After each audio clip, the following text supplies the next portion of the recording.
ସୀମାନ୍ତ ଅଞ୍ଚଳରେ ବସବାସ କରୁଥିବା ଲୋକଙ୍କ ପାଇଁ ମୌଳିକ ସୁବିଧା ସୁଯୋଗ ଆଜି ବି ଏକ ସ୍ୱପ୍ନ ପାଲଟିଛି। ଯୋଗାଯୋଗ ବିଚ୍ଛିନ୍ନ ହେବାର ଗୋଟେ ପୋଲ ଭୁଶୁଡ଼ିବା ଦ୍ୱାରା 70ରୁ 80 ପରିବାର ବାହ୍ୟ ଜଗତରୁ ବିଚ୍ଛିନ୍ନ ହେବା ଅର୍ଥ ହେଉଛି ସେମାନଙ୍କର ଶିକ୍ଷା, ସ୍ୱାସ୍ଥ୍ୟ ଏବଂ ଜୀବିକା ବିପର୍ଯ୍ୟସ୍ତ ହେବା। ବିଶେଷ କରି ଜରୁରୀକାଳୀନ ସମୟରେ ଯେପରିକି ଆମ୍ବୁଲାନ୍ସ ସେବା, ଏହା ଜୀବନ ପ୍ରତି ବିପଦ ସୃଷ୍ଟି କରିପାରେ। ପ୍ରଶାସନିକ ଉଦାସୀନତା ଜନଶୁଣାଣିରେ ଅଭିଯୋଗ ପରେ ମଧ୍ୟ କୌଣସି ପଦକ୍ଷେପ ନିଆଯିବା ଦର୍ଶାଉଛି ଯେ ସରକାର ଆପଣଙ୍କ ଦ୍ୱାରା ଏହି କାର୍ଯ୍ୟକ୍ରମଗୁଡ଼ିକ କେବଳ କାଗଜପତ୍ରରେ ସୀମିତ ରହିଯାଉଛି। ଅଭିଯୋଗ ଗ୍ରହଣ କରାଯିବା ପରେ ତାର ସମାଧାନ ପାଇଁ ଏକ ନିର୍ଦ୍ଦିଷ୍ଟ ସମୟ ସୀମା ଟିମ୍ଲାଇନ୍ ରହିବା ଉଚିତ। ଜନପ୍ରତିନିଧିଙ୍କ ଭୂମିକା ଲୋକଙ୍କ ସମସ୍ୟା ବୁଝିବା ଏବଂ ତାହାକୁ ସରକାରଙ୍କ ପାଖରେ ପହଞ୍ଚାଇବା ହେଉଛି ଜନପ୍ରତିନିଧିଙ୍କ ପ୍ରାଥମିକ କର୍ତ୍ତବ୍ୟ। ଅବଗତ ଥାଇ ମଧ୍ୟ ସେମାନେ ନୀରବ ରହୁଛନ୍ତି, ତେବେ ଏହା ଗଣତନ୍ତ୍ର ପ୍ରତି ଏକ ବଡ଼ ପ୍ରଶ୍ନବାଚୀ।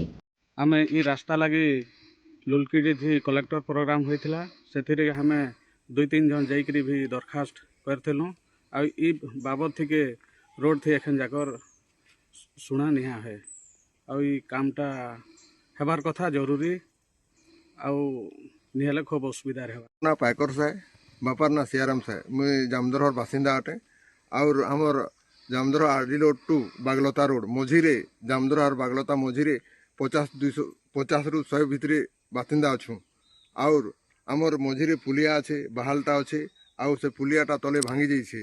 से लगे हमें अनुरोध करुछूँ सरकार के कि हमके जल्दी पुलियाटा दोहायु, नहेले ढसकी गले हमें बहुत असुविधा हेमु।